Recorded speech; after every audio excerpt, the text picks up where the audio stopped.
Nous fêtons aujourd'hui Saint-Sylvestre, le fondateur des Sylvestrines, une branche de l'ordre bénédictin. Sylvestre, jeune, était dans la gloire, il voulait devenir un puissant de ce monde.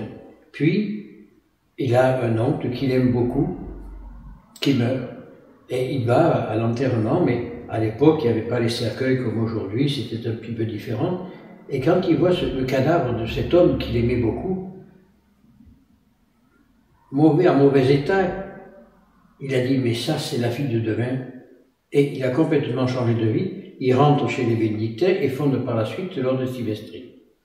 Quand on voit le début de la vie de quelqu'un et la fin, on se dit, il y a des miracles de Dieu. Mais pourquoi? Parce qu'il a eu confiance en Dieu et n'avait pas confiance en lui. Et pourtant, il faut aussi avoir confiance en soi, mais il ne faut pas avoir cette confiance, moi je suis grand, je suis beau, je suis fort. Non, je ne suis rien. Sans le Seigneur, je ne suis rien. Et si on part sur ce principe-là, alors on va vers les merveilles et dans la grâce de Dieu.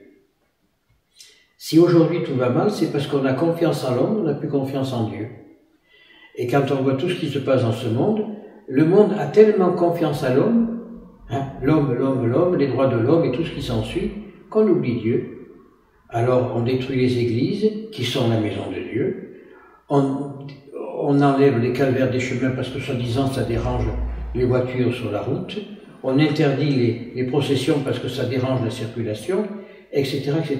Mais par contre, on transforme les églises en mosquées.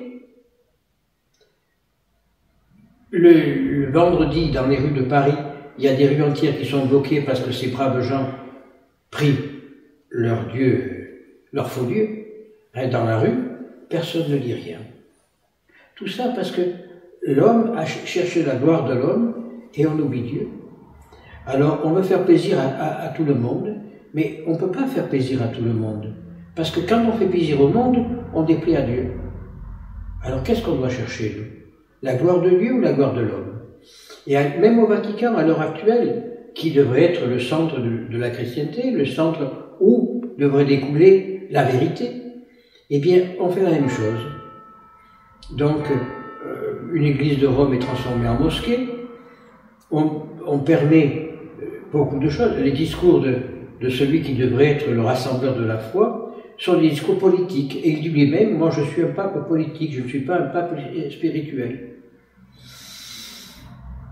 Alors c'est très beau de faire de la politique. Il faudrait que ce soit la politique de Dieu, non la politique des hommes. Alors on est en train, à l'heure actuelle, la grande mode c'est LGBT, l'union, mariage pour tous, etc., etc. Donc le Vatican s'est mis à la mode. Les migrants, le Vatican s'est mis à la mode. C'est vrai, c'est malheureux, ces pauvres gens qui quittent leur pays pour venir en Europe. Mais l'Europe n'a plus rien à offrir. L'Europe n'a strictement plus rien à offrir. Il n'y a plus rien en Europe.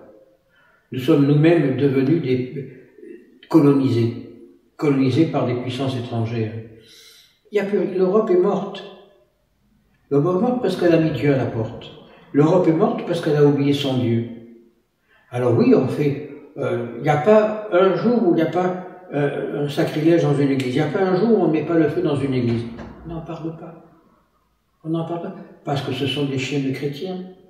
Par contre, s'il y a par malheur un problème dans une mosquée ou synagogue, alors là, il y en a des jours entiers, on en parle.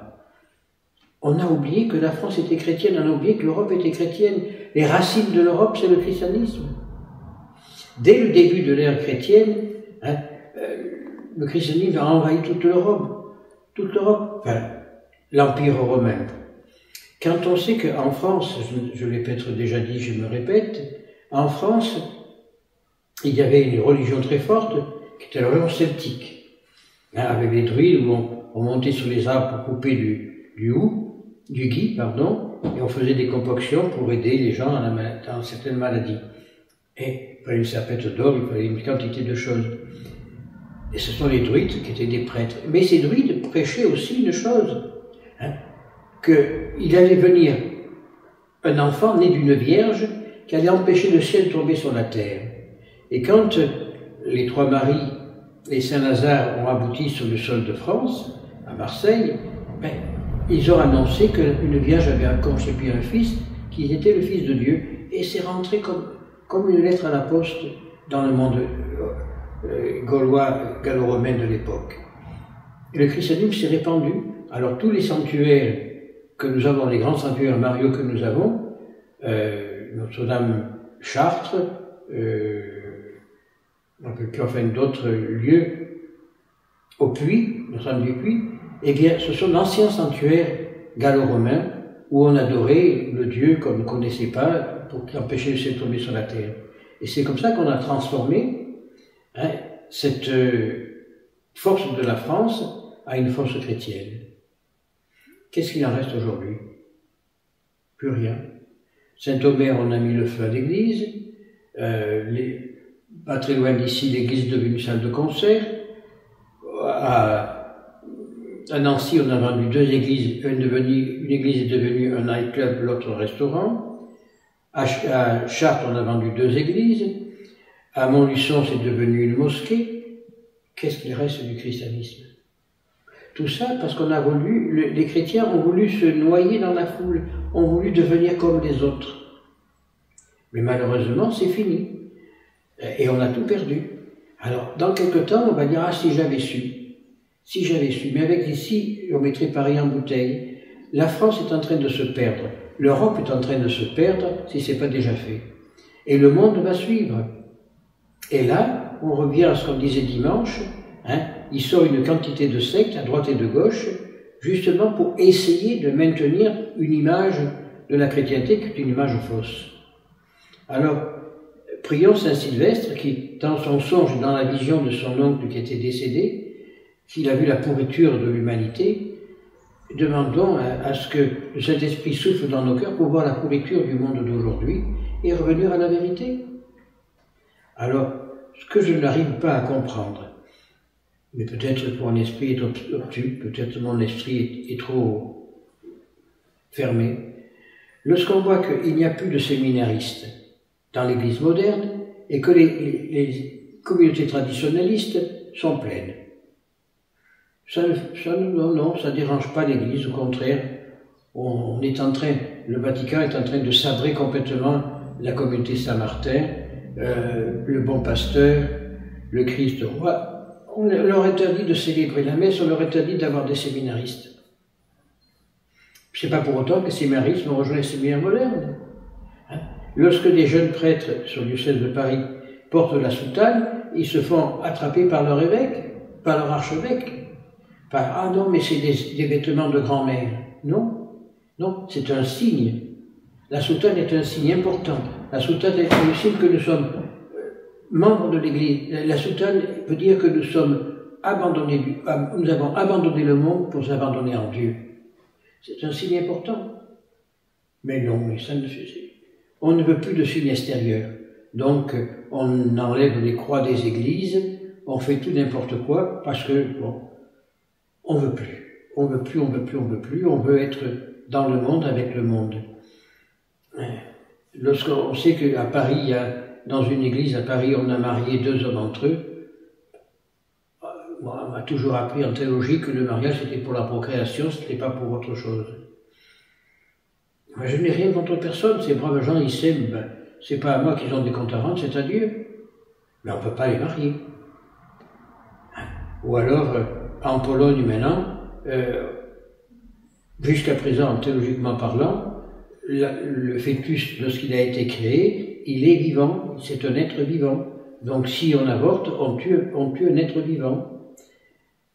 En France, c'est légalisé, et donc ces femmes qui font ça, elles le font parce que c'est une manière de contraception comme une autre.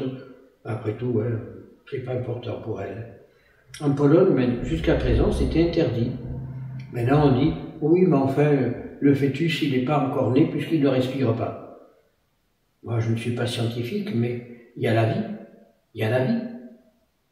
Et tout ça va mal. Pourquoi? À cause de ça. On veut suivre le monde. Et le monde est pécheur. Donc on suit les pécheurs. Et on devient pécheur nous-mêmes. C'est pas plus compliqué que ça.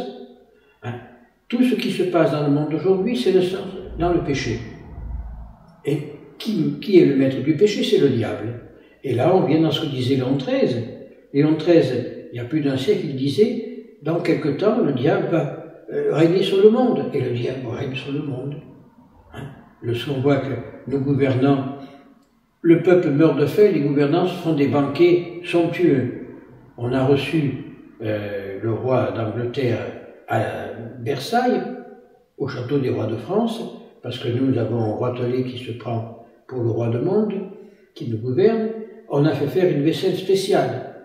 Hein, et la moitié de la vaisselle est partie à la poubelle. Mais ça a dépensé des millions.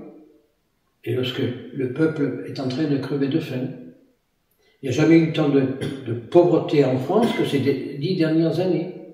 Et plus ça va continuer. Tout ça parce qu'on veut la gloire de l'homme.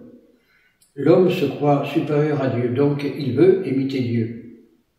On ne peut pas imiter Dieu. Dieu est unique. On ne peut pas imiter Dieu parce que Dieu est le Créateur. Et on ne peut pas créer le Créateur. Parce que le Créateur est incréé et incréable. Il est là. Qu'on le veuille, qu'on ne le veuille pas, il est là.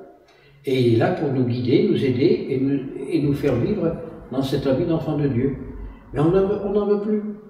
Et là, on voit la liberté que nous laisse Dieu. Dieu nous laisse libre de le choisir ou de ne pas le choisir. Et quand on ne veut pas le choisir, il se retire. Et alors arrivent les catastrophes. La guerre qui éclate dans tous les pays. Maintenant, la Russie déclare la guerre à l'Occident. Tout ça pour une histoire de frontières. Hein. Les Juifs se battent contre les Palestiniens. La Corée du Nord contre la Corée du Sud. En Amérique latine, on se bat, les carters de la drogue se battent contre les gens officiels. C'est la guerre. Nous sommes à l'origine de la Troisième Guerre mondiale, à la fin d'un temps. Tout ça parce qu'on a mis Dieu à la porte. Et tant qu'on n'aura pas repris Dieu, eh bien, on ira dans notre malheur. Alors prions des gens comme Saint Sylvestre, qui ont vu des réalités à travers, Saint Sylvestre l'a vu à travers le cadavre de son oncle, cette putréfaction du monde. Eh bien, prions pour que les yeux s'ouvrent, les écailles que nous avons sous les yeux s'ouvrent, pour que nous puissions revenir vers Dieu et, avec l'ensemble du monde, chanter sa gloire, ainsi soit-il.